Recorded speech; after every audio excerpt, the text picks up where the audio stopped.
What's up, everybody? Today we are in... Looking to replace your OEM diesel particulate filter or diesel oxidation catalyst? Look no further than DPF XFit, a complete line of aftermarket diesel particulate filters and diesel oxidation catalysts designed as an exact fit OEM replacement with all makes coverage for light, medium, and heavy-duty trucks. With thousands of units in stock, we ship the same or next day, and be sure to check out our comprehensive reverse OEM lookup tool. Always new, never remanufactured. For more information, be sure to visit dpfxfit.com. That's dpfxfit.com. For more than a decade, FTI has strived to become the leader in the aftermarket performance transmission and converter industry.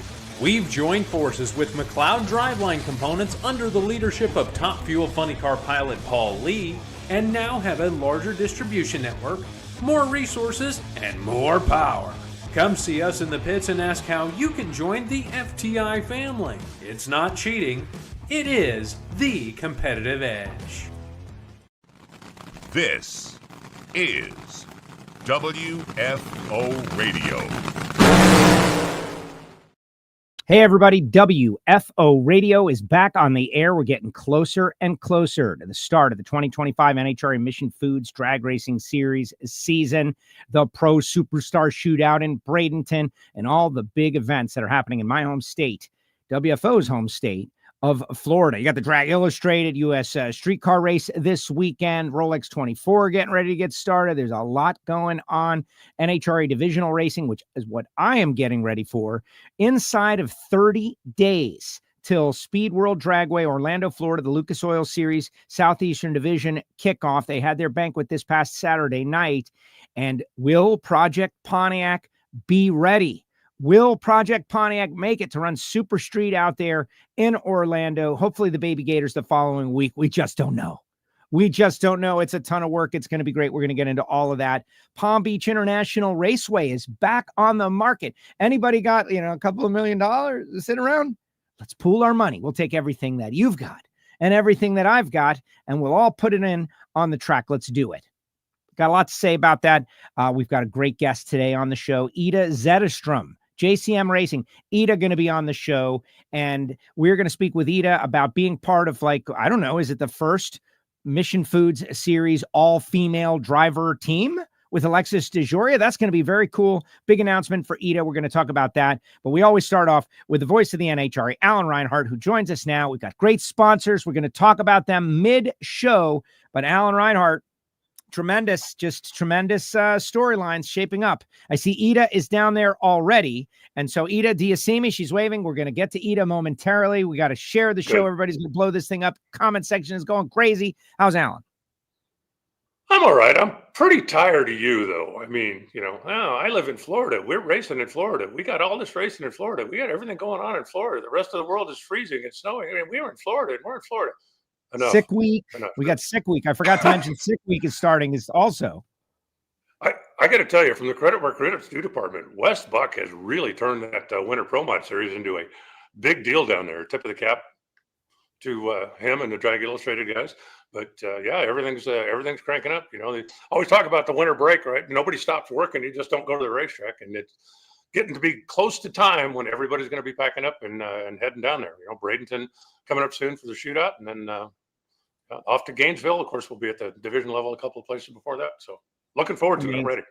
It's amazing. It's just a couple of things. I think the pandemic had something to do with it, where Florida remained open and it was kind of a place to go where you could, do what you needed to do. And that kind of got it on everybody's radar. We had the Pro Superstar Shootout.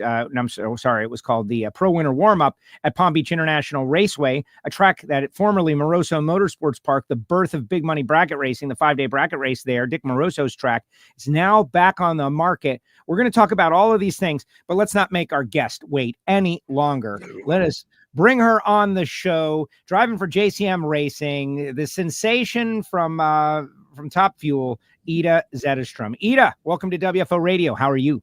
Thank you. Thanks for having me. I'm good. All good over here. I'm back in the shop in Indy. It's a little cold, but I'm used to that, so shouldn't complain. Alan's in Arizona. He's wearing a sweatshirt. He's got a hoodie on. I am in South Florida. It's What's the chilly here. It's only going to be about 65 today, but we're supposed to be back in the 70s by the weekend. So I'm looking forward to doing a little motorcycling this week. Yeah. Or 68, 70 here, 70 degrees maybe. You know, I did have to put on some long pants this morning to go to the bank. Ida, what's the number there in Indy? Well, it was minus 18 Celsius yesterday. I would check what it is now, but it's around 0 Fahrenheit, I would say.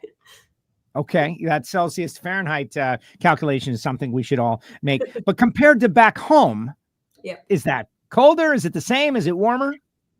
It depends. Right now, it's warmer back at home, actually, than it is over here. So that's a little strange, but it all depends from year to year. I mean, we have had years back at home when it's colder than this and for a longer period of time. But right now, I would say we're kind of at the same as it is over here. We just have more snow and more icy roads back at home than they have over here in Indy. Yes, a little more fun is what you're saying. A little more fun. You can ski and do all kinds of fun stuff.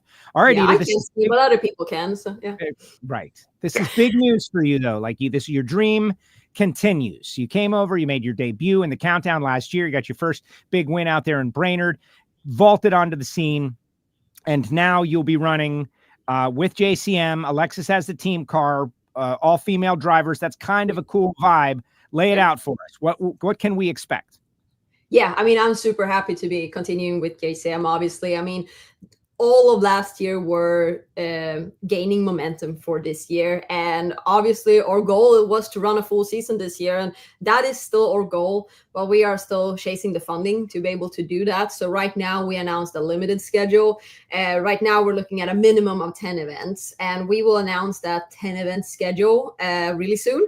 And then we're hoping we can make the 10 into as many as possible. But the goal is obviously 20, so we can be there in the championship hunt with all the full-time teams. So that is the long-time goal or long-term goal.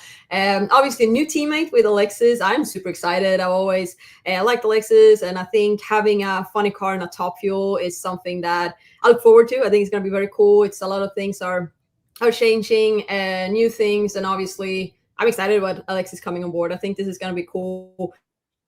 Being the first all-female Nitro team, it does have a good ring to it. I like it. I think it's a lot of girl power in the JCM team right now. All right. Ida, Alan? do you know Alexis well? I mean, I know you guys have met, but she's kind of like you. She's kind of an extreme, likes riding motorcycles, likes doing some extreme sports, that kind of thing. Do you know her well, or are you kind of getting to know her now?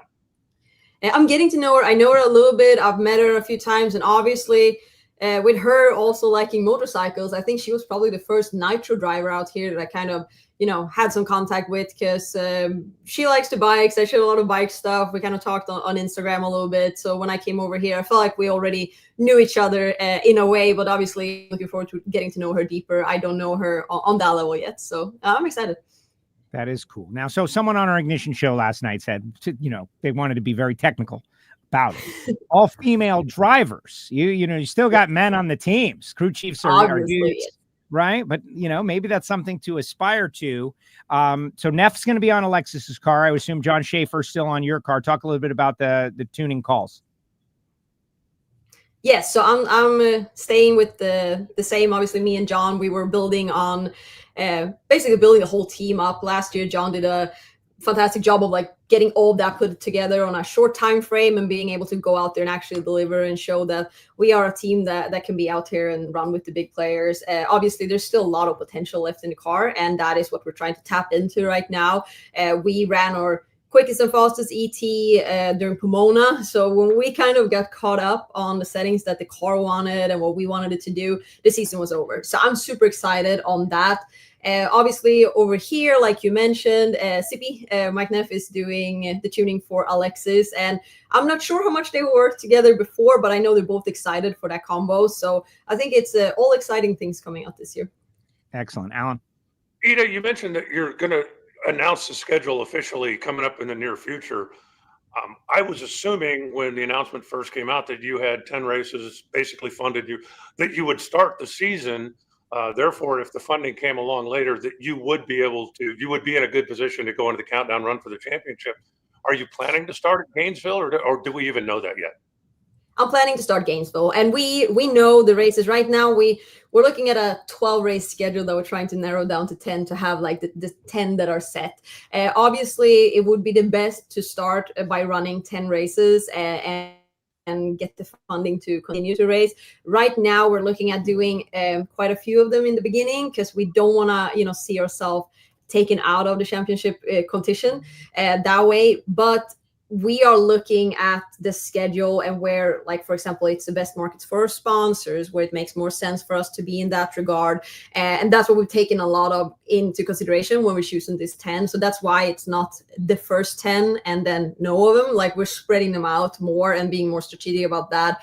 Obviously, I want this to turn into a 20 race schedule, but if it don't and if we end up doing less events, we don't want to find ourselves in a situation where we sit out 8 or 10 events by the end of the year. We still want to have that momentum going into next year. I mean, we're thinking long term here, so that's why we don't want to use up all of those 10 right in the beginning, but we're still strategic about it where we don't miss the first couple of races.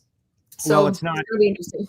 We're not there yet, too. I would imagine you guys are working the phones and crunching the numbers and sending out marketing decks and all of that. Absolutely. What can you share about that search in that I can tell you that the vibes out there in the world about drag racing have been apparently very positive and optimistic. The vibes about the American economy and the world economy, certainly very positive and optimistic. The data that I see reported on the news sites that are in charge of this kind of stuff, certainly trending upward in the right direction and good and getting better. So what can you say about your sponsorship search and what kind of irons that you have in the fire? I do have a lot of irons in the fire, and just like your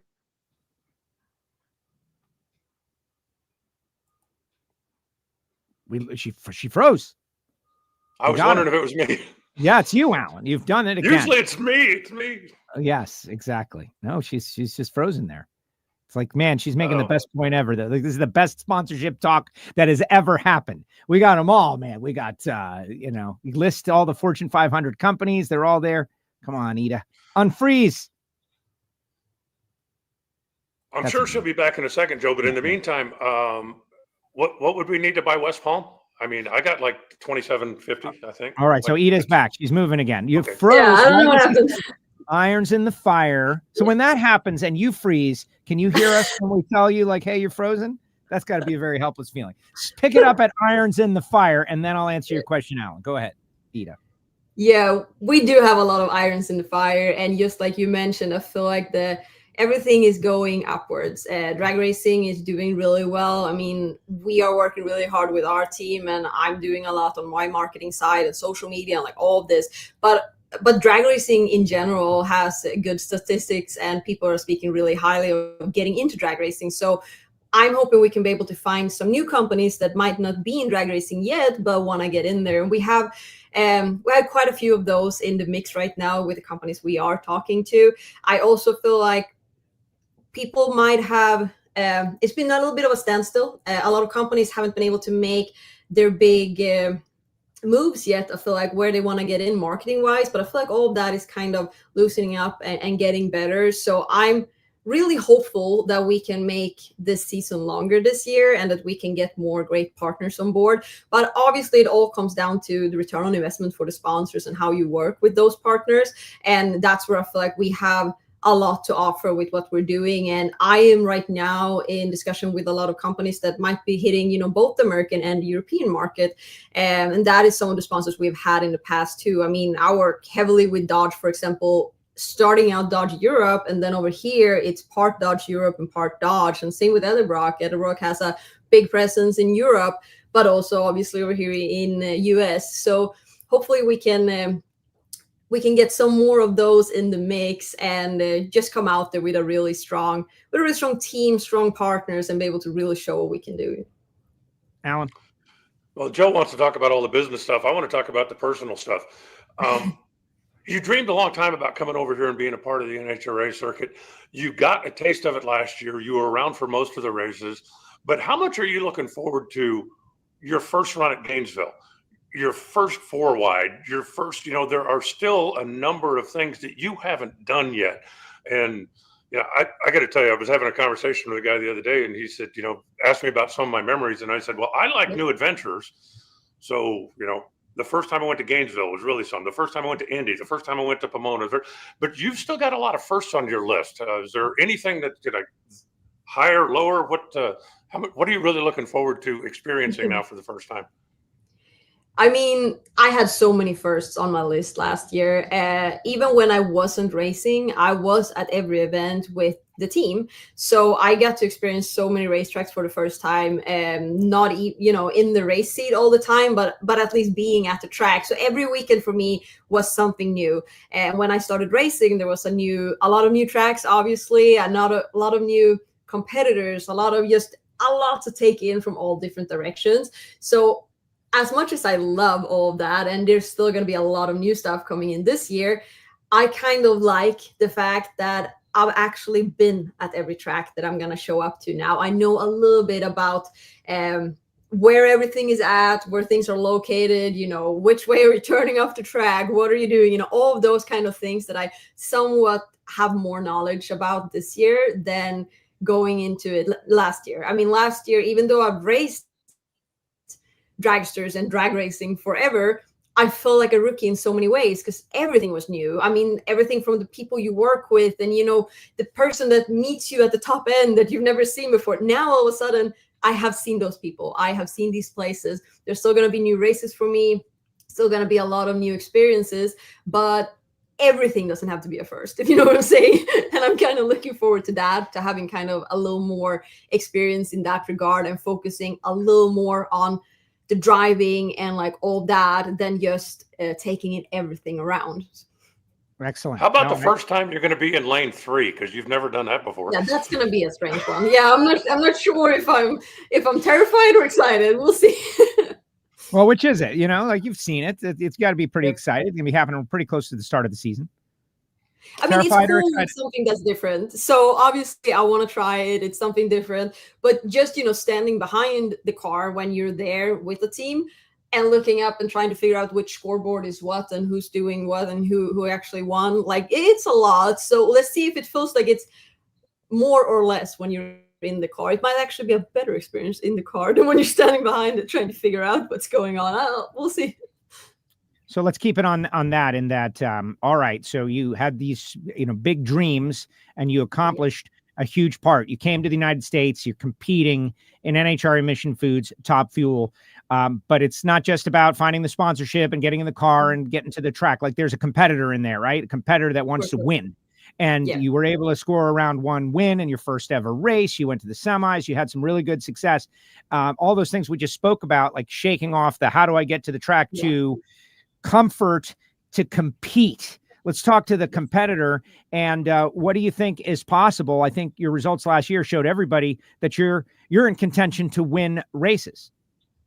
Yeah, and I mean that's what we want. That's what it's all about. Obviously, coming out here, there's so much around it, but winning races and competing for a championship, that's what it's ultimately about. And I am one of the biggest competitors, and I know the people around me feel the same way, and we want this really badly. I know the potential we have as a team and the potential we have in the car that we haven't tapped into yet. So I think that excites me the most. This year we're making some changes to obviously the car, and like everybody normally does to a year, but we are also making some changes to how I am placed in the car, how I sit in the car, how certain things feel. Last year, we fitted me in the car in a very safe way and a good way for me to race, but it might not have been the optimal way to how I wanted it to feel, because for the majority of the season, my car was also Tony's spare car. So we wanted it to be an easy switch in case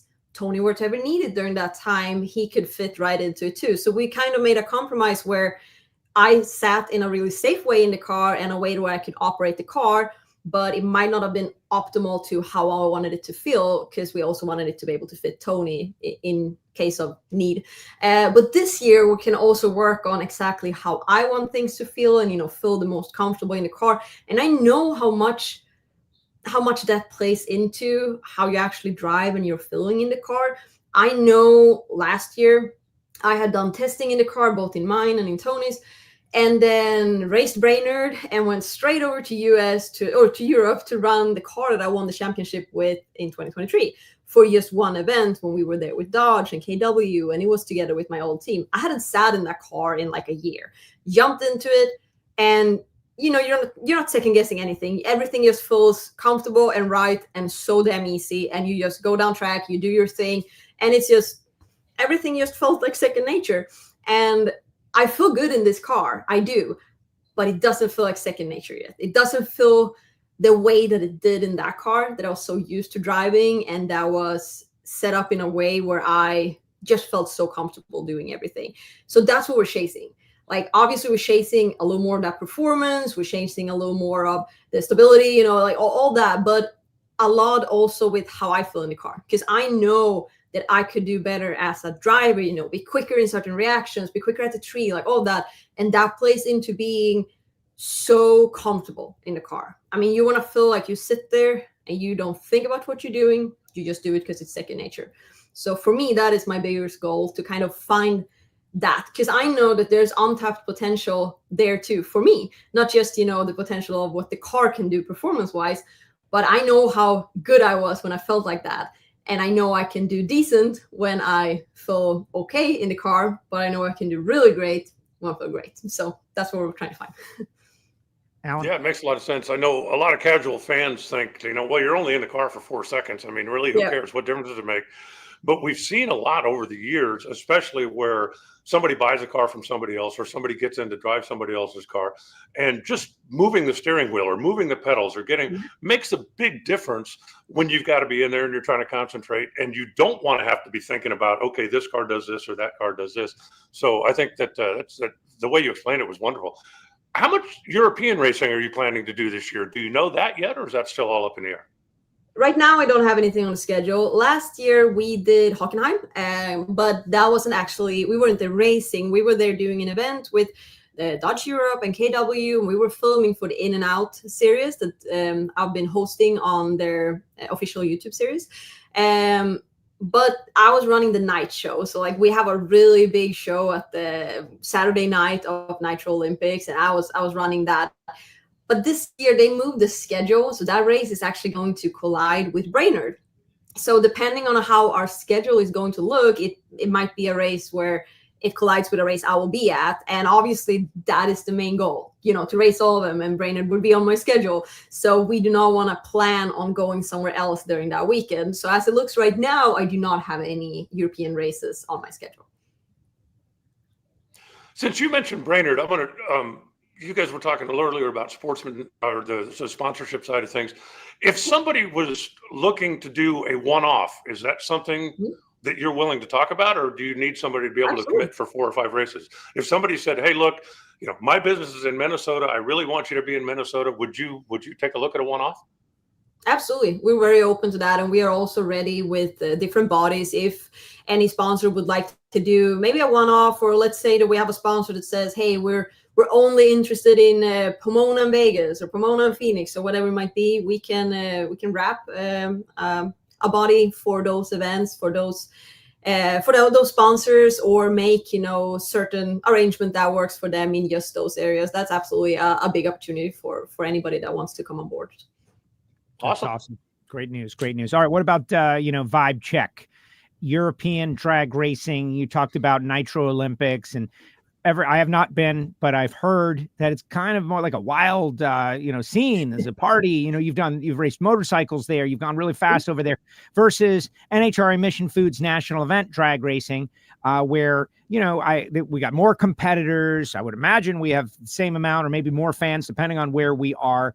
Give us just like kind of a cross section of why they're different, what's the same about them, the different vibes when you come to the NHRA and compete here in the States.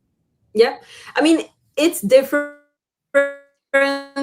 depending on which European race you're at. I feel like some of the races we have more like loyal and enthusiastic fans than other places, and some races see 30,000 spectators in a weekend, and some of them can see we've heard that they have had 80,000 when we've been at the Nitro Olympics some weekends. And obviously that makes a difference in how many fans you have around you and all that.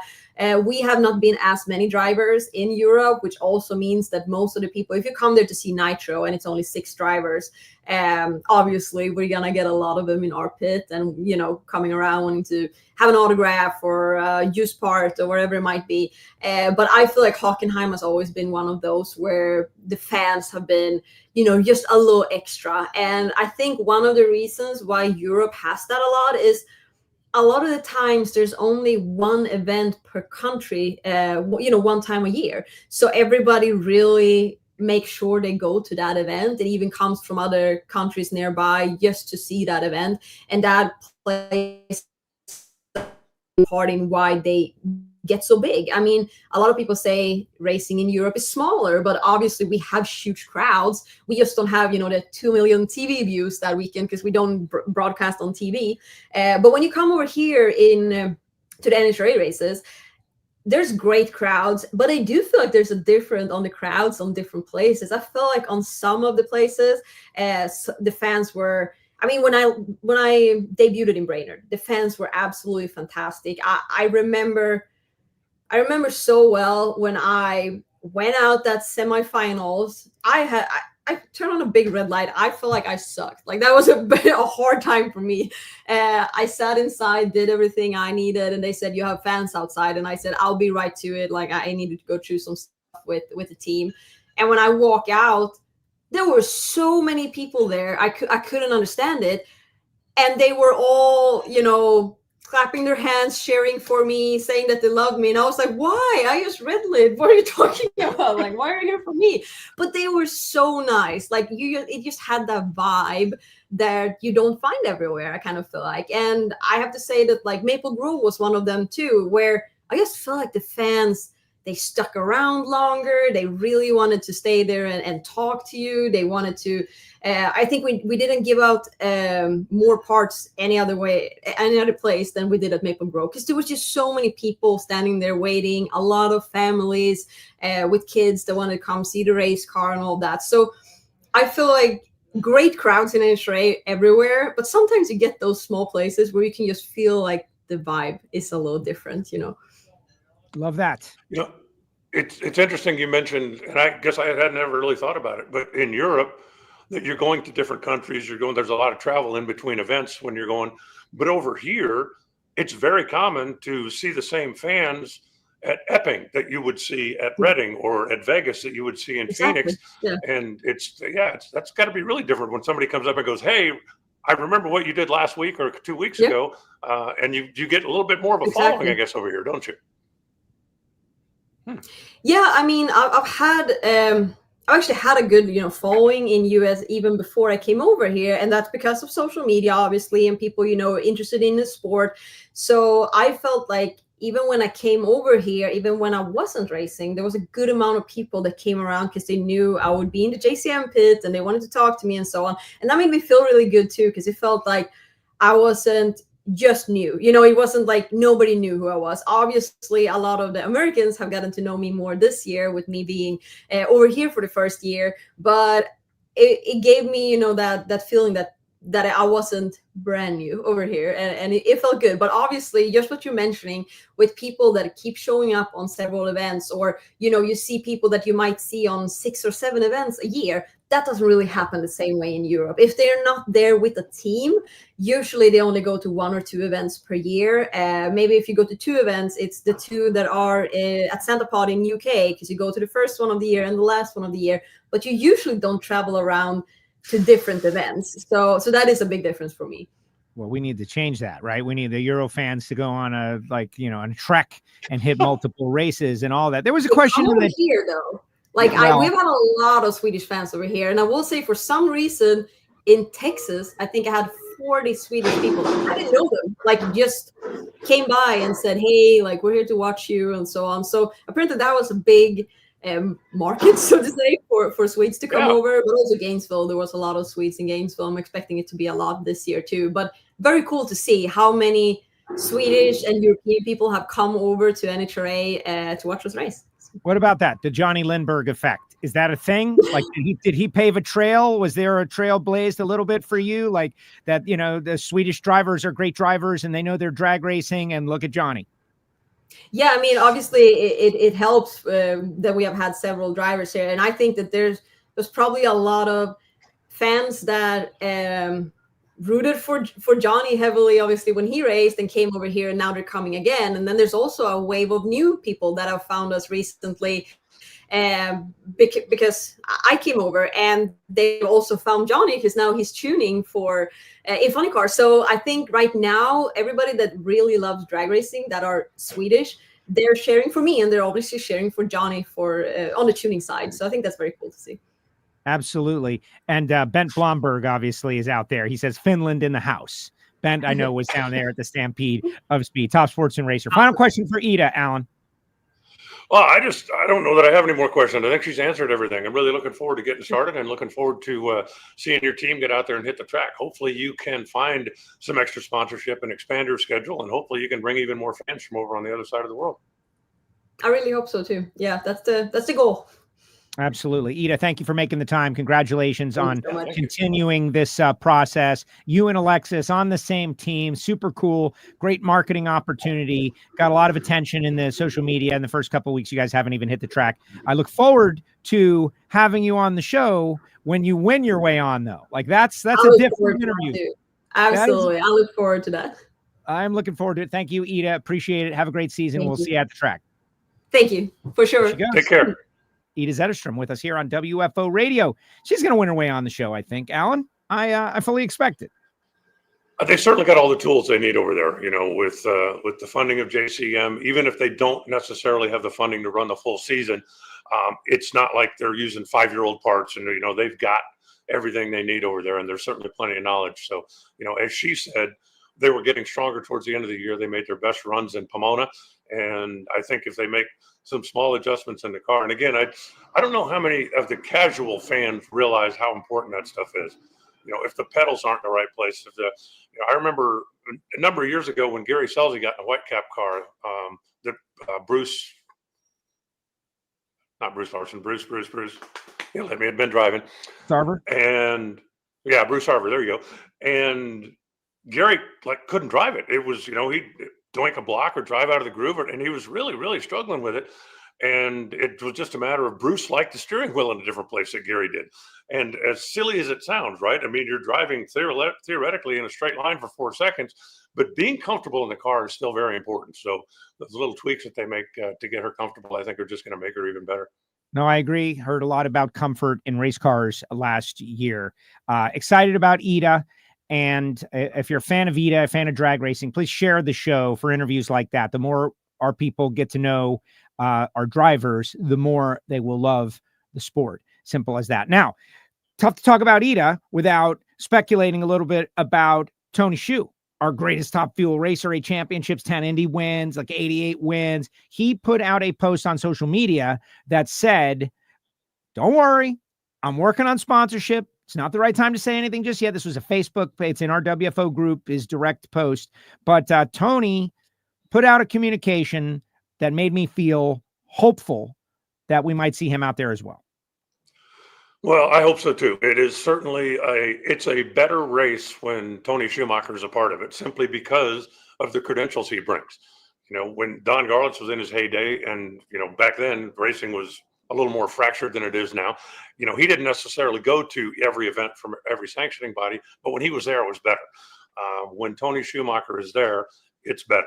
And hopefully they will be able to put something together. Tony it really kind of amazes me that he's struggled as much as he has the last couple of years, because when you look at his resume, you look at, just everything that he is a tremendous speaker. If you're looking for somebody to reach out to the youth market, he was a speaker, part of the youth and education services with NHRA for a number of years. He can speak at corporate events. He can do everything outside of the race car, and certainly his resume inside the race car speaks for itself. So hopefully they'll be able to find the right combination to get him back out there, because it's simply a better event when Tony's part of it. 100%. He's got a great fan base. He's got so much going on. Just tough story, right? Tough story. But that's what's wrong with drag racing right now. We're trying to get past this, the funding. We got so many talented, great, wonderful personalities funding these cars. And Tony Shortall told me once, he goes, a lot of people can afford to have one. Very few people can afford to feed one. And I love the word feed, like to feed a top field dragster, run for the full points. I don't think people fully understand exactly what it takes. So I wish Tony good luck. And obviously the second he's got something, he is invited to come on WFO, and we'll do what we can to talk about it. All right. You mentioned PBIR, and this is very near and dear to my heart. We've talked about it. Formerly Moroso Motorsports Park, for those that don't know, quarter-mile drag strip located in West Palm Beach, Florida, like 25, 30 minutes, maybe 40 from West Palm Beach International Airport, an hour from Fort Lauderdale, hour 40 from Miami, very close to millions and millions of people embedded in an area of protected wetland. So it can only be as big as it is, 174 acres, full concrete quarter mile. The bones are there. Someone can now buy it. It was not for sale as a drag strip previously. Now, as I understand it, the lot is for sale as whoever wants to buy it wants to make it. Like we could turn it into, whatever, but keeping it a drag strip, a road course, karting course, all possible. I heard the number, and this is totally unsubstantiated, $30 million. I don't know that that's true. I got some people working on it, land developer types, to try to get to the bottom of how much we got to come up with there, Reinhardt, you and me. But to me, this is a big opportunity. We've talked for so many years about Joe and Alan Racing. Why not Joe and Alan Raceway? I love it. Right? Send it. Yeah, I think I can. To start off the money, I'm going to auction right now to the highest bidder for Joe and Alan Raceway this authentic Don the Snake Prudhomme Pepsi Challenger hat from 1982. It has got to be one of only like a few out there that exist, but it's going to take $28 million that we'll put up from the hat. And then, Reinhardt, you come up with the rest and we'll be in business. Okay, well, I'll tell you what, somebody who wants to, just need a philanthropist, right? Somebody who just wants to support racing if you donate $1 million, I will send you a can of Foggett. Can of Foggett. There it is. Now can of Foggett. I'm going to donate $1 million. I will send you a can of Foggett. And I think I've got WFO branded flask. I don't know if I've got 30 cans of Foggett here, but if 30 people want to donate $1 million for a can of Foggett, I will find more Foggett. I think I can make that happen. $250,000, a WFO branded flask, and we're buying a racetrack here today, folks. We're on our way. all joking aside, this is a chance.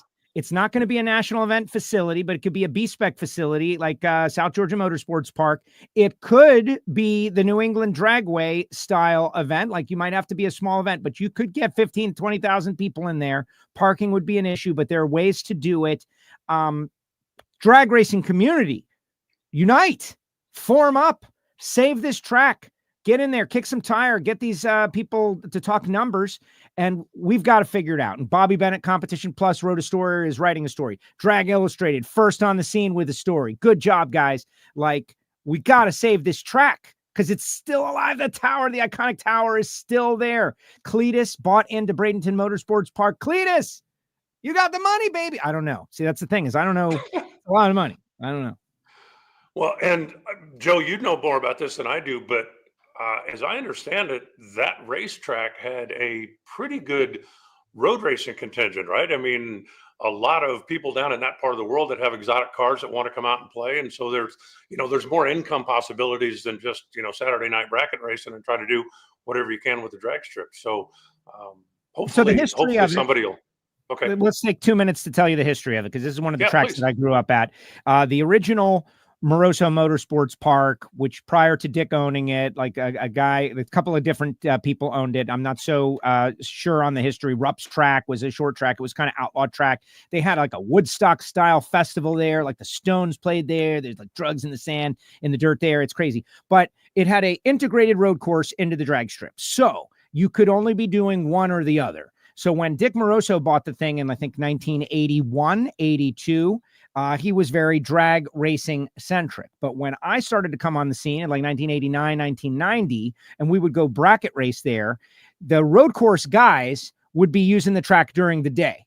And they would wrap up like 4:30, 5 o'clock, and you'd see all these Ferrari F40s and Testarossas rolling out of the track, driving home.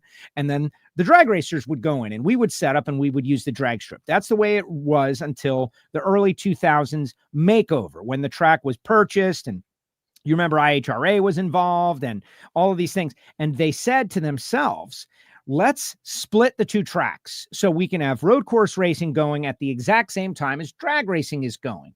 And they accomplished that goal. Now, it helped some things because you've got a world-class road course there. You've got a karting course there. You got like drifting pad. You've got all kinds of great stuff over there for guys who like to turn. But that did limit drag racing pit area to only one side of the track. So it did cut down the number of cars that could be there by a little bit. But we got an all concrete quarter mile, Alan. We got a nice flat surface that people love, so much so that Top Fuel tested there with the Pro Winter warm up. And we had, 10,000 people come out for a test. So there's pros and cons to the new layout, but it's still a beautiful drag strip. What does the track need? It needs a timing system. Big deal. We can figure that out. Needs bleachers. Cletus bought the bleachers the first time, and the Palm Beach bleachers are now at Brainerd International over there, Victor's track. Bleachers, come on, let's Bradenton. I'm sorry, not Brainerd, Bradenton, right across the state. But Chicago's got more bleachers than they can use, man. We can buy bleachers. We can find bleachers, baby. And obviously, there's light poles everywhere. I don't know if there's lights on them. I don't know if those were taken out, but the tower is still there. The track is still there. The lanes are still there. The walls are still there. There's a lot of bones there that are good foundation for a divisional track. Definitely a B-spec like Georgia shootout style, Peach State shootout style track.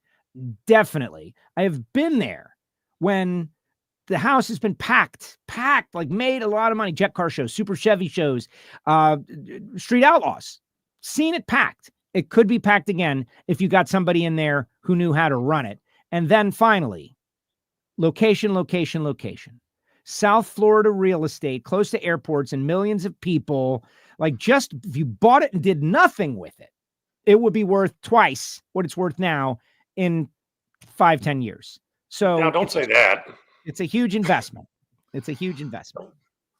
Don't say that. We don't want somebody to go, oh, look, I can sell it for more than a racetrack's worth, because that's bit us a few times over the years in the past. It's a sad fact. Hopefully,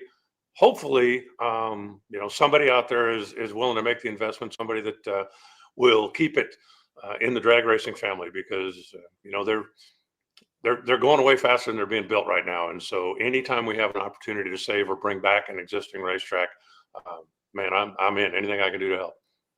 All right. You mentioned the U.S. Streetcar Nationals and Wes and the Drag Illustrated winter series that they've got going on at Bradenton. Yeah, like it's all at the same track. Like we could add a fourth track or a fifth track. Like, Wes, if you're out there, orchestrate this, man. You could have a 5-race series instead of a 3-race series. It's just as simple. It's an hour and a half. It's like an hour and 50 minutes from Palm Beach to Bradenton, something like that. Yeah, they probably sick. We could love to stop by too, don't you think? I mean, right. You see this whole Florida thing. Should I get a calendar? We're going to have to start like working weekends, For so many years, racing in Florida, we had all these tracks and all these options and not a lot of racing. And now we've got so much racing, drag and drive, pro mod races, big money bracket races. You don't think Peter Biondo would like to do Spring Fling South at the former home of the Moroso 5-Day and rekindle the soul of that big money race, the one that really started it all for all those people? Like, really? Those guys, those old school guys, the Folk family, all those guys, Connolly, all those guys, they wouldn't love to come back and run in the same location as those great races? Come on now, we got to make it happen, but we'll see. That would be the spring break fling. Huh? This guy's coming. Huh? Marketing ideas. There we go. Now we can put that on the calendar too. There's I mean, hopefully whoever ends up buying the property, buying the land is somebody that is going to keep it race centric, because I said they're going away faster than they're being built. So anytime we can save one, I'd be all for that. And there's a way I can help them in. This is you, man. Koretsky, captain. You could be a hero. You could own 2. It could be like Maple Grove South, whatever. Change. Yeah, the name. you don't you don't want to be in Pennsylvania in January and February. Wouldn't you much rather be in Florida? Wouldn't you? Wouldn't everybody? Sorry, guys. It's true. All right. Let's switch topics to a couple of other things. Just, general talk. And I wanted to talk about something. I never talk politics really on the air, but I did have something that I wanted to say because I think a lot of accomplishing politically is about timing. And this whole RPM Act that everyone has been talking about for like the past 6-7 years, the timing, we had the pandemic. They're not going to pass the RPM Act during the pandemic when the country is like having a problem. And, different political parties have different priorities. So it didn't seem really likely the last run they made at it like 3 years ago that it was going to happen. But I really think like right now, regardless of personal politics of motorsports, everyone should be putting as much pressure as they can on their locals right now, because it seems like if there was a window that opened and closed or maybe got bigger and smaller, the hole that you could drive through, it would be as big as it's going to get and maybe getting a little bigger in the next 2 years. So all those videos about the RPM Act like 3 years ago, like I think it's time to rekindle that right now. I'm hoping that SEMA and those guys are on it, but I wanted to bring that to the air, because if you really believe in that, now's the time. I would agree with that. I think that, it's with everything that is changing now and with, the new regime, so to speak, coming in, let's get it on the table again. Let's get it out in front of them. And I would think that the time to do that was before you get buried by everything else, right? I mean, if you're going someplace where you don't have an appointment, if you're there pretty early in the morning, you usually get in quicker than somebody that shows up, at rush hour. So, getting after it now and getting started with the movement would certainly be a positive, I would think, and hopefully, get it out in front of the decision makers. And let's see if we can get that done, because the hot rodders aren't trying to bypass anything. We're just trying to protect the rights of what we've always had. And a well-tuned race engine is not a threat to the environment or to global warming or anything else. So, the racers spend more time, more energy making sure that their cars are well-tuned and running at peak performance, which is minimal waste, so to speak. So I would, I'm with you. Let's get on board with that. Well, and I wanted to be, I don't know, like first through the door is not right about that, but like if you got 100 people, you're going to have many varying views on any one topic, right? Like we could talk about any one of 100 issues and we could get mad at each other and start screaming at each other. But in this community, this issue, I think we pretty much universally agree upon, that cars as a form of hobby and learning and life lessons and how to work with your hands and how to work a machine and a reason to get in there and learn something new and train a young person to do something, like those things that come really uniquely from motorsport are so valuable that it's worth talking about and pushing forward and fighting forward. And by the way, this is bipartisan. There are people from both sides of and no sides of the political divides that are in on this. So now is the time. Like, get out your old, YouTube videos and call your Congress people and try to get on the radar with the RPM Act now, because there is no guarantee that like what is happening at this moment is going to always be happening. And we could be fighting the same fight 8 years down the road. If it happens 8 years down the road, we're like, oh my gosh, what happened? That's what creating a law is about. I'm just a bill. Remember Schoolhouse Rock? You got to make a law or it's not permanent. Like if you make a law, then they got to change the law, which is much more complicated. That's it. I'm off the government politics soapbox, literally. But now's the time, people. Now's the time. Vote for Joe. Vote for Joe. Our people, yeah. Like a lot of people have said that, right? I would think I would be murdered. But all right, let's talk anything else. NHRA have been doing a great job on stats. The folks at NHRA.com have put out a lot of stats. The loans, he's crunching the stats, and Dallas Glenn and Aaron Stanfield 1 and 2 in driver stats and pro stock. Kind of a shock, but Greg Anderson wins the championship. Well, Greg Anderson, when the pressure was on, showed up in Pomona and delivered. But yeah, Aaron Stanfield is not going anywhere. Dallas Glenn is not going anywhere. Those two, I think, are, they're going to be the faces in the sport for a long time, as long as they both have the desire to do it, because they certainly both have the ability to do it.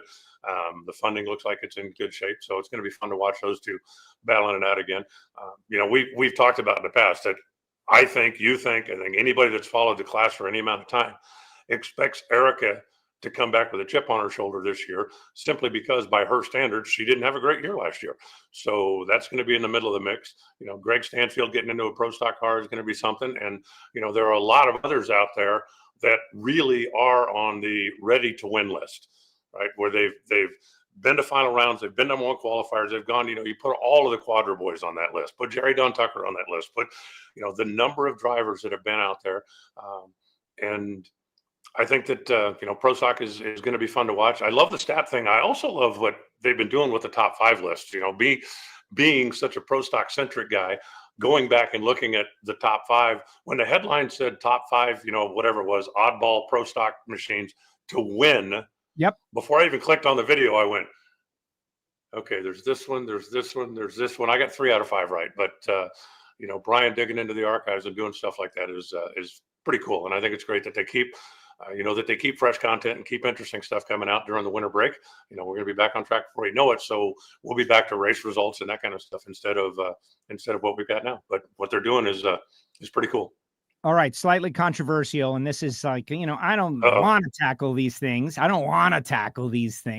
But sometimes when you do a show like this, you got to tackle things like this. We talked about it in depth last night on the Ignition audio only podcast, by the way. But there's a whole thing. Summer Richardson went onto the Facebook and she said that her sponsor was banned, and the sponsor, of course, OnlyFans, which does many things, but the lion's share of those things are adult related.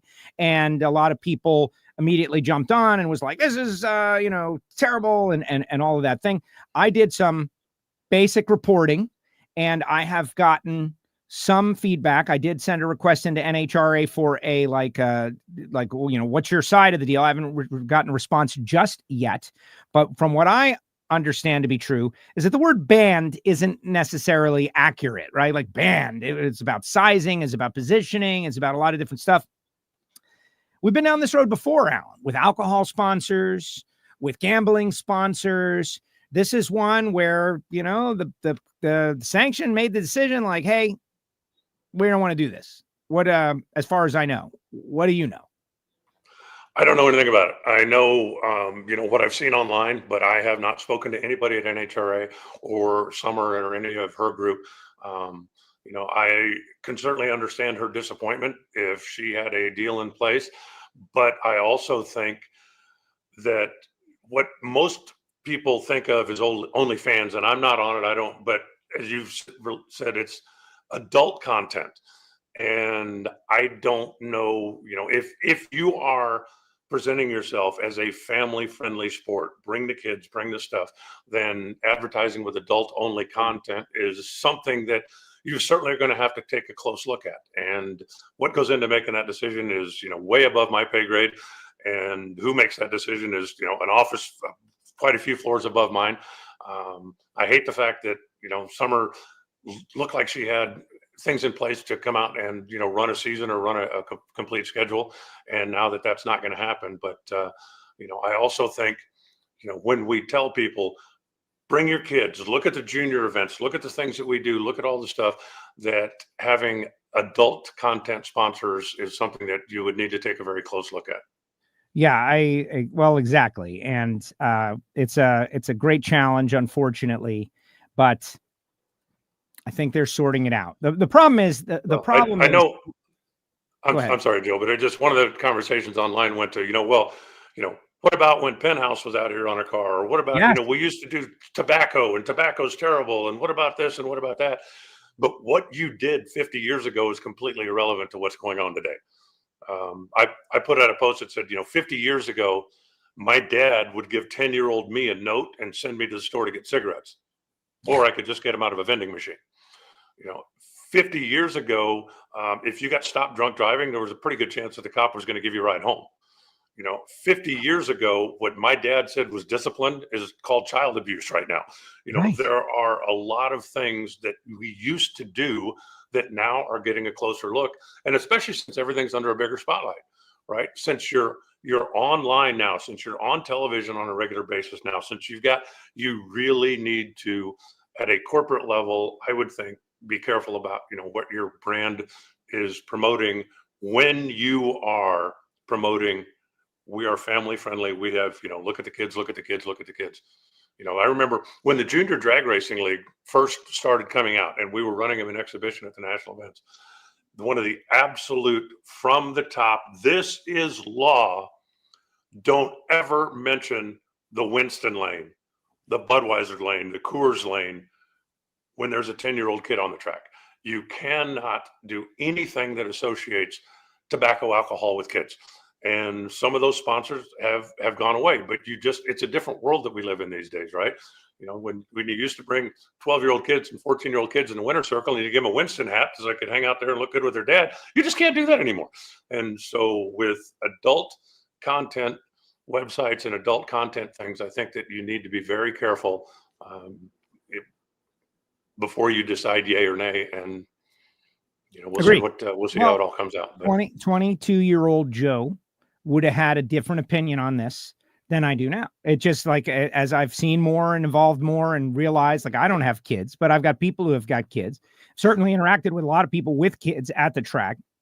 I get it. The whole penthouse thing and the cigarettes thing. I get all of it. Should we turn away sponsor money? I know it's tough, but you got Fox, and I don't know how involved or if they were involved at all. It has been reported by some media outlet that I don't know that they were mentioned, but I can't say that that's accurate or not accurate. I don't know that, but I know who our sponsors are, and I know that they have opinions. It makes sense that there would be some opinions. It's tough. But what I also know is that regardless of the outcry that's happening now, however large it is, that when it went in the other direction, there would be an equally large outcry in the other direction.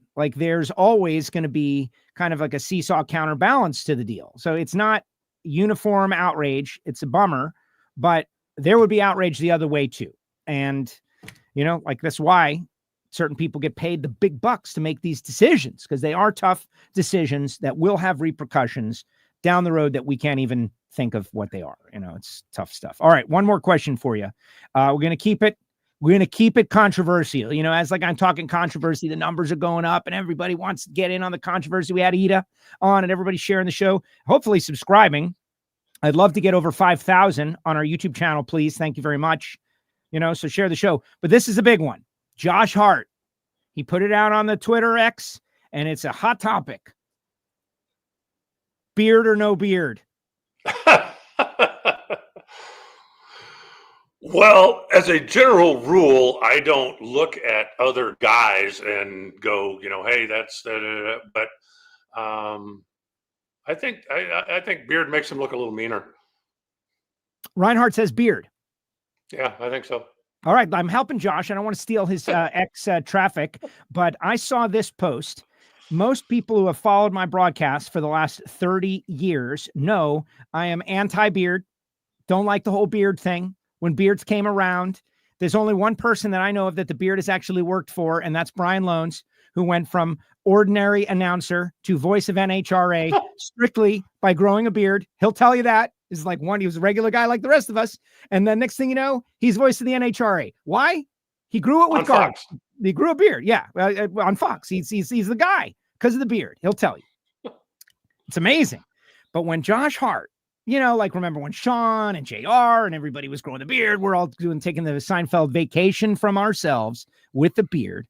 I always thought, who needs a vacation from yourself when your life is already great?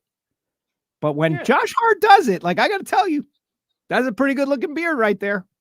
I think I might say, look at it. It's got the perfect symmetry. It's got the whole thing going on. He's got the Bernie's hat racking. He does look kind of tough. He looks maybe a little more intimidating with the beard.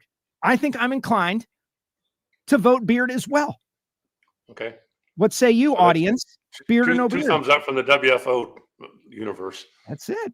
And, the black and white picture makes it look kind of tough, too. He's looking kind of tough. New year, new season, new look. Josh Hart. All right. And people out there, they're definitely, look, Justin Ashley is out there checking out the show, Alan. That's the kind of people that are on in our audience. Great show as always. Josh's beard is a 10 out of 10. Alan's mustache is an 11 out of 10, both A+. Whoa. Well, I appreciate that. I've had this since I was, I don't know, like 11 years old. And, you know, it's funny, when I decided I wanted to grow a mustache, so I just decided I was never going to shave it. And, you know, the typical little kid thing, right? You go in the mirror and go, yeah, okay, it's really coming in nice now. And, you know, 6 months later, somebody go, oh, wait, you got something on your face. Oh, wait, never mind. And interestingly enough, I have had it my entire adult life, except for about 2 weeks. I just one morning got up, whatever, years ago, and decided, yeah, enough, shaved it off. Nobody noticed. I mean, not a word from people I worked with, from people that did nothing. And after 2 weeks, I decided, you know what, enough of this. I'm just going to let it. And as soon as it started growing back, everybody said, oh, hey, you're growing a mustache. That's cool. Yeah, Alex. That's crazy. Well, so I had a goatee once. I got right out of high school, and it was weird, but it worked. Like, there are certain people that are just attracted to that. Like, all of a sudden I was getting attention from people I hadn't gotten attention from previously. I don't like, what is it? I was the only 19-year-old kid with a goatee, and it was working for me, but we haven't done that since. Lonnie says, grow the beard like Big Daddy did until he wins again. Right? Blake loves the face picture. Everybody's loving it. Big Daddy is just down the road from Josh. You should definitely do it. All right, Josh, the WFO universe has weighed in, including Justin Ashley. And we all say, go with the beard, brother. Go with the beard. Right? Simple as that. Yep. All right, Alan, before we it's unanimous. I want to tell everybody a little Project Pontiac stuff, all that as we get ready to part ways. Colby Fuller going to be on tomorrow, a little pre-recorded action while I go work on the Pontiac to try to get inside of 30 days for divisional action. We're getting closer. So it's amazing. Colby, the Super Comp world champion, had a great year. He's a genuine Southeastern Division II guy. Grew up watching his dad bracket race and grudge race, and goes out there and wins world championship at 25 years old. He was 24. But any final thoughts? Anything else you want to throw out there before we part ways? Well, I do have one piece of breaking news. I wanted to save this till the end of the show.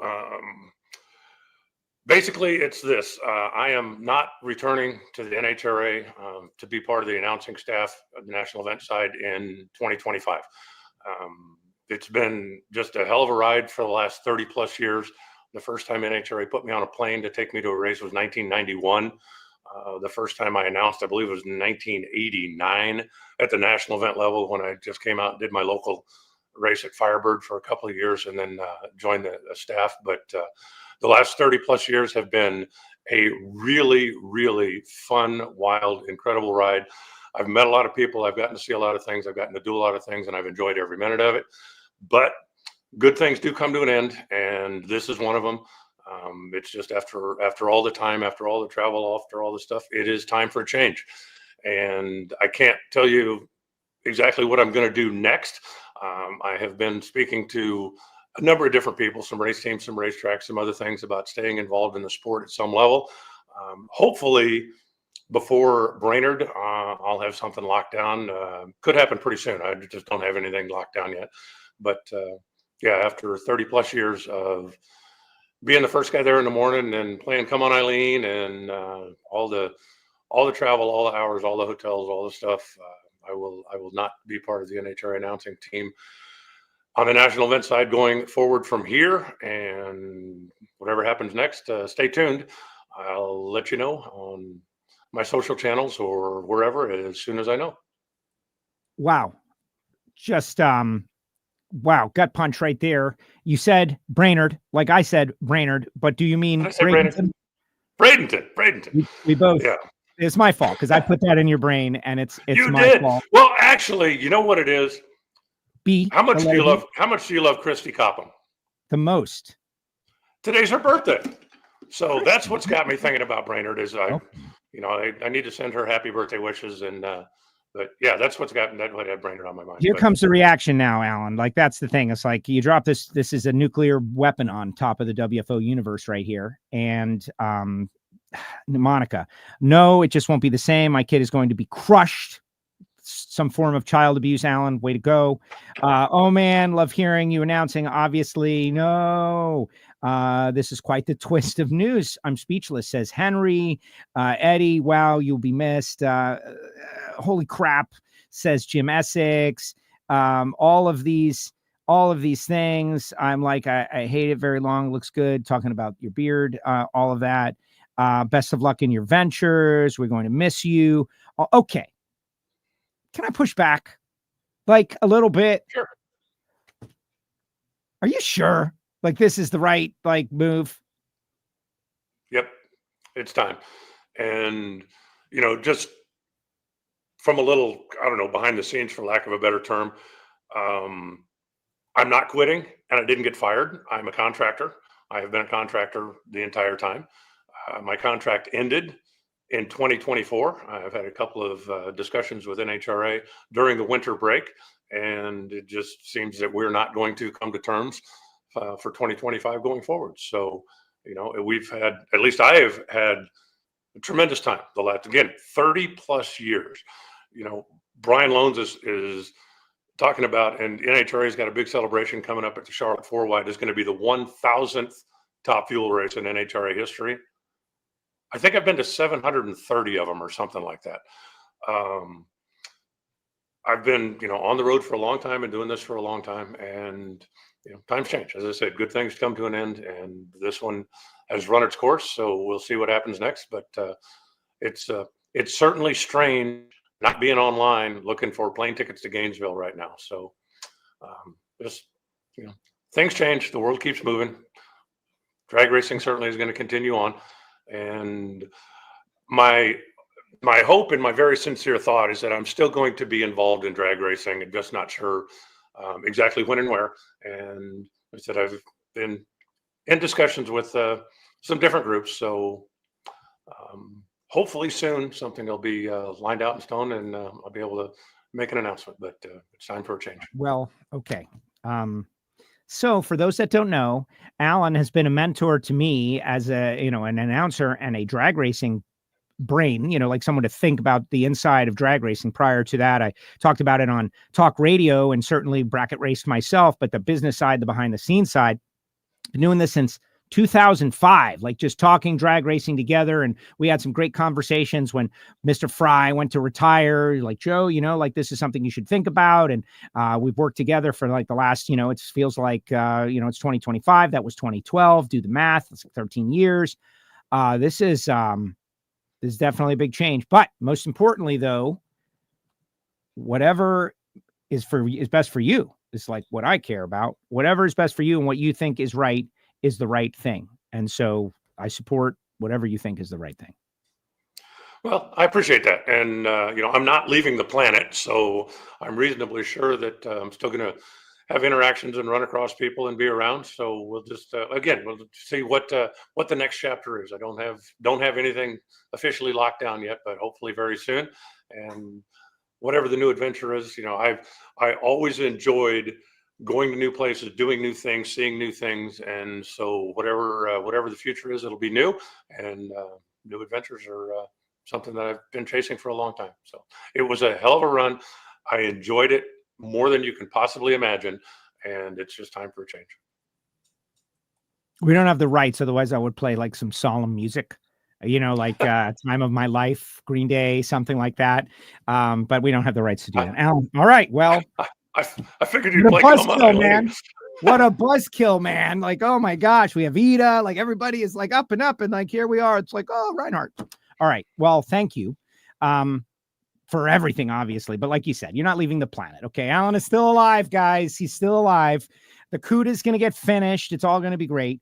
We're going to digest this and get back to everybody. All right. Well, Alan, thank you very much for another wonderful Tuesday. So sorry to end it so badly and so abruptly. You know, if anybody has a $2 million a year executive position that comes with a private jet and a company car, you can find me. I'm Alan Reinhart at gmail.com. Just put job offer in the top, so I'll know that you're not, you know, trying to get me a CVS gift card or, you know, Sam's Club membership or something like that. Okay. Yeah. And like if there's a sidekick job for that for about $750, I can do that. All right. Well, I might need somebody to wash the plane. Yes, exactly. I'm not doing that. But hey, it is what it is. All right, Alan, great job as usual. Thank you so much. I appreciate it. And Thanks, we'll talk soon. There he goes. Yeah, it's been a great 20 years. Alan Reinhart, voice of the NHRA, shocks the world. You're on WFO Radio. I don't even know how to react.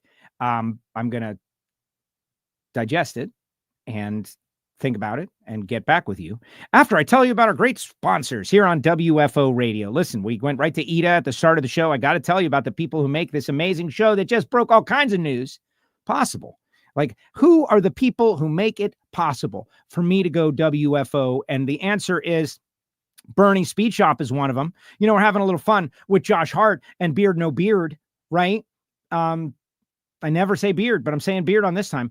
But really, Bernie's is looking for inventory, guys. Looking for inventory for their showroom. I think I got a little something for them. Bernie's, BURNYZZ.com. If you got a classic, if you got an exotic, if you got something in there, a barn find with like 800 miles on it that's 1 of 50 and you don't know how to get rid of it in the right way, that's what Bernie's does. Bernie Speed Shop. Go check them out. Our great friends at HusseyPerformance.net. Go to the website. They're not just copper head gaskets anymore. They do all kinds of gaskets, regular gasket material, oil pan gaskets, valve cover gaskets, but they also do their tried and true copper head gaskets. In fact, Project Pontiac needed some exhaust gaskets, called up David, got 2 different sets, could use the copper and the standard material. It's not a standard material. He called it something else. But anyway, it's amazing. And now they're on the car. How about that? HusseyPerformance.net. Call David Allen. CWT Industries. This is balance machines, guys. Balance machines for your machine shop. Your old balancer, it's garbage. It's like slow, and you got to train on it, and it's not intuitive, and it's not touchscreen, and it probably doesn't do as good a job as the CWT Industries balancer. Now, a little hyperbole there, right? Why is the new one better than the old one? Because the old one is garbage. You got to do the new one. But Randy Neal has worked very hard to put together an industry-leading machine. And so you can email me, joe@wforadio.com, or just go to the website, CWT Industries, because if it rotates, it can be balanced. Folks at FTIperformance.com sending me a new yoke for my rollerized tail shaft on our FTI Performance 180 straight cut gear set power glide that's going in the Project Pontiac. There's all kinds of stuff that product and part didn't exist the last time I needed a transmission. And so the folks at FTI making it happen. Will Project Pontiac hit the track? If it does, it will because of folks at FTIperformance.com and their amazing customer service and what we've been doing with the dyno sheets and the weight of the car to make the torque converter as good as efficient as is possible and have this thing come off the stop and run 1090s. Amazing stuff. FTIperformance.com. Call Grant. Tell him Castello told you to talk to Grant. Like, Grant's my bud over there, and he's been helping out on this whole project. So if you're going to call, might as well ask for Grant, and let's loop it all together. Folks at Total Seal had an amazing car show out at Total Seal. Young engineers, the benefit, and did a lot of great stuff. Hartford is back from the Arctic after spending some time with the seals and the walruses and the penguins. Is it Walrus? I don't think so. But Total Seal Piston Ring, still the industry leader when it comes to ring seal technology. Project Pontiac has got Total Seal rings. We pulled 19 pounds of vacuum right from jump. Crazy. So much so, thank you very much. Now I got to buy a regulator to tune down the vacuum from Moroso. So thank you, Total Seal. Great vacuum, great ring seal, totalseal.com. Go to the website, find out more, and be sure to check out Hidden Horsepower. Jesse Converters, the DPF X Fit. Eric Latino run Pro Stock. Matt Latino got his Pro Stock license, but this is for over the road. Diesel trucks, catalytic converters that are bolt in, all the clamps, total OE replacement. Check it out, DPF X Fit. They also have their G Sport line for those of you running unleaded fuel on your cool hot rods, and you have to comply. With state regulations. The G Sport works. So go to Jesse Converters, check them out, DPF X Fit. Also a big shout out to our great friend Marvin Rodak. Marvin, keep on keeping on. Marvin kind of, had a bit of a tough moment recently. I don't want to share all the personal details, but we love this guy so much. 817-924-6821. And the guy is just pure goodness in the world. Order some coffee from him, hot sauce, spice rub, and that goodness will extend beyond his personality. And Frank Hawley's Drag Racing School, the Dragster Adventure, all kinds of great stuff happening at Frank and Lana, doing a great job. FrankHawley.com. Do the Dragster Adventure. Drive a dragster in 2025. Do something new. And of course, our great friends at Foggit, Foggit, Foggit.com, the spray that everybody should have at least 10 cans in their shop, because it works on everything, but it works best on your cylinder finish to protect your incredible investment, something that I did not do with my previous version of Project Pontiac, but I will now be overdoing, if there's such a thing, with the new version, because so much work, so much effort has gone on into this deal. Simple as that. Folks at Wright Trailers, I just want to shout out to these guys, 83331 Wright. If you need a trailer, definitely call Michael Scott and the team, Wright Trailers, because I'm not just a sponsor. I am a client. Project Pontiac had to go to TBM Brakes last week, towing it over there in the rain. This thing was a flawless tow. 1998 trailer, been redone by the folks at Wright Trailers, and it was a flawless tow to and back. I'm kind of tired at the end of the day, and I got home because the thing was driving like a dream. So if you need a trailer, call Michael Scott, Wright Trailers. And then PowerTube TV, someplace to watch WFO Radio. This episode is going to be big on PowerTube TV. Ida and Reinhardt is big breaking news, and Joe gets political about the RPM Act, all this stuff happening. And by PBIR, certainly. Did you see the Proc family on WFO? Please watch that. Jimmy and Thomas and Austin, they were great. They were great together. Love that fam. And they are the bar now. So if you're gunning for someone, that's who you're gunning for. Really amazing. So cool having Ida on the show. Got to get Alexis as well. But Ida, I love her perspective on racing in the United States. All right. Final comments in the comments section. And then I got a video I want to drop on you. That's right. I got a little video that we put together following the PRI trade show, the Project Pontiac debut. We're going to put it up on our YouTube channel as well in the Project Pontiac playlist. But you guys who are already logged on to WFO, you might as well watch it. And I think it's pretty cool. But let's read your comments in the comments section first. I was chef at Brown's Country Buffet and cooked for many like Alan and drivers during the Gator National, says Homegrown Sue. Awesome. Good looking car, Joe. Thank you. Working real hard on it. Stay on WFO. That's for Alan, of course. Great. We're definitely going to report on what his next thing is. Obviously, there'll be a little morphing going on, but Reinhardt is, it's like a brother, man. You can't get rid of him if you wanted to. Like Reinhardt and I have been connected for a quarter century. Great 20 years. What a surprise. Justin Freebird. Wow, man. Grown up hearing his voice. I think you'll still hear his voice in certain places. Oh my God. It was just very sad. It was a down moment. Vacuum measured in inches, not pounds. Thank you very much, Steve. Good point. Let's see. Joe, are the Smalls throwing a wrench in the works for being ready for the first race? Yeah, the Smalls are. The Smalls, man. Are you kidding me? Like, who knew? I have a whole new respect for everybody that's got like a real top level race car, because the Smalls, like the little things, like the small things, like the ANN fittings, setting up the oil line, like that is killing me. It's killing me. Thank goodness I'm getting some help from the folks at Summit, and the car is built with Summit. And I'll be going on the Summit Racing Equipment live stream in the next few weeks to talk about Project Pontiac, but not everything. And it's been amazing. So guys, like there's all these build projects in the world. I would hope you would follow along with Project Pontiac, because man, I'm putting everything I got into this. I don't need to, I don't deserve to be out there. I don't have what it takes, but I'm doing it anyway. So please follow along. Good luck in the future to Alan. Hi from Chandler, Arizona. Going to make a drive back down to Tucson to say hi to Alan. Alan, just a warning, Jim Essex is on his way to your shop. Great ignition show. It really was. It was a very powerful ignition show. Very mighty and powerful. I can't believe NHRA would lose a legend. Well, like Alan just made the statement, like who knows what'll happen. Like, I've seen crazier things. You can't talk enough about Project Pontiac, please more, says the Dirt Merchant.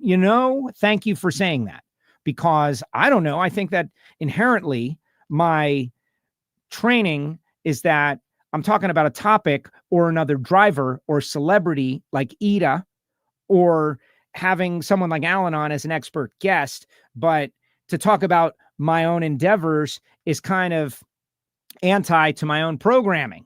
It's kind of anti to my own programming. And so when I do it, I feel a little cringy about it, but now I'm doing it. And so I'm talking about it. Like the worst thing that I've ever done, like my worst trait is self-promotion, like self-promotion, like self stuff. I don't know why, just something, but I'm doing it. Just like I don't deserve to be out there. I'm doing it. I'm not a good self-promoter. I'm doing it.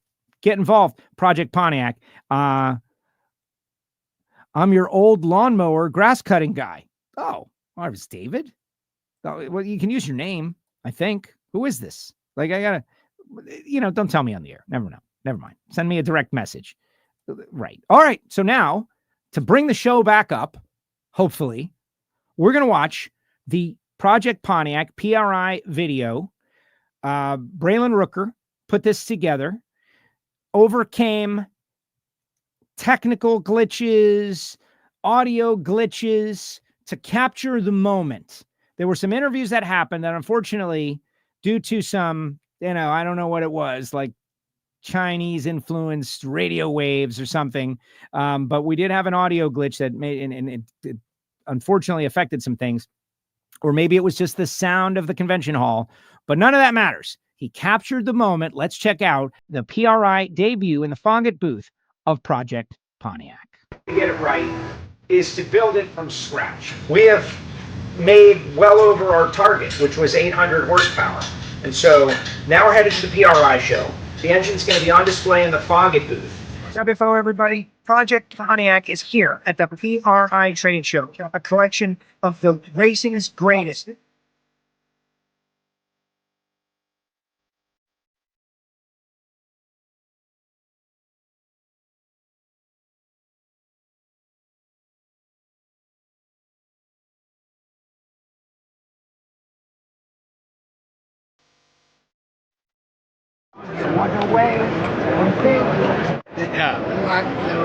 I gotta win away. I'm a Pontiac guy, so this is cool. Really? Yeah. Oh my god.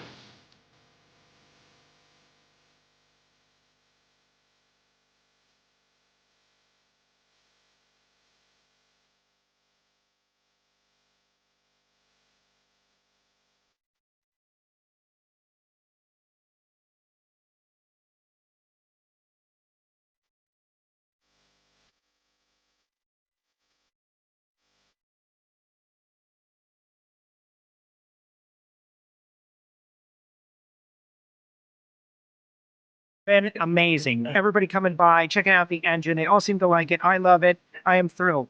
What is next is we're going to ship this engine back to South Florida, and the real journey begins. We're going to be working on the car, putting it in, racing against time to make Speed World Dragway in Orlando, February 21st, 22nd, the start of NHRA Lucas Oil 2025. Can we make it? What will happen? Who knows? You should follow by subscribing to the channel. More videos to come. Thanks to everybody who made this project. And of course, thank you to the people who made it happen. Thank you to our sponsors, Project Pontiac, and everybody who has helped behind the scenes. Like, I cannot list, gosh forbid I win a race. Gosh forbid I ever win a race, and I'm asked to do an interview in about 45 seconds to list the things. It's, oh man, nobody wants to hear a list of names. Well, you're going to get it. You're going to get a list of names, or at least I'm going to promote the podcast, and then I'll give you the list of names on the podcast. All right, guys, that's going to do it. Ida Zetterstrom. Tremendous. A lot of great stories out there. Palm Beach International Raceway. Somebody buy it. Come on. Like, what is this? Like, people got private jets and stuff. This is tremendous real estate, guys. Like, this is in sunny South Florida. This is not in the middle of nowhere. Maybe we get the Bandemir family down here. Come to the beach, guys. Let's go, Bandemirs. Get rid of Colorado. Come out here to sunny South Florida, right? Wouldn't that be neat? Like, what kind of amazing thing can we hatch? RPM Act. If you believe in that. And, people are texting me. Things are already happening and requests and whatnot. You need a law. You've got to enshrine certain things in legislation and make them permanent. That's how the government works. The biggest problem with all of this is that nobody really knows how the government works. Nobody understands how things happen. You know, you can have like orders, but they're temporary to the person that made the order. You got to make a law. The RPM Act can get shoved into this big thing that they're going to do right at the beginning. Like, why not? Everybody needs to get on their horse and ride and pressure. Now's the time. Now's the time to do that. My birthday is in 9 days. This guy, thanks for pointing it out. I did have a little pre-birthday dinner the other night that confused a whole bunch of people. Sorry about that. But it was good. Good. People are in shock. I'm in shock. Keith, hope to see you at Orlando Speed World. Good luck getting the Pontiac ready. Yeah. What are you going to do? Tomorrow, Colby Fuller. Check this out. Look at this guy. This tux. That's going to be pre-recorded, though. You're going to be wondering, like, where's Castello? He is working on Project Pontiac. Every second counts now. Every second counts. We are not ready yet. If the race was tomorrow, we couldn't make it. All right, guys. Appreciate you. You can always email me, joe@wforadio.com. Get me on Twitter, Instagram, all the socials. See you soon. Thanks, Alan. Thanks, Ida.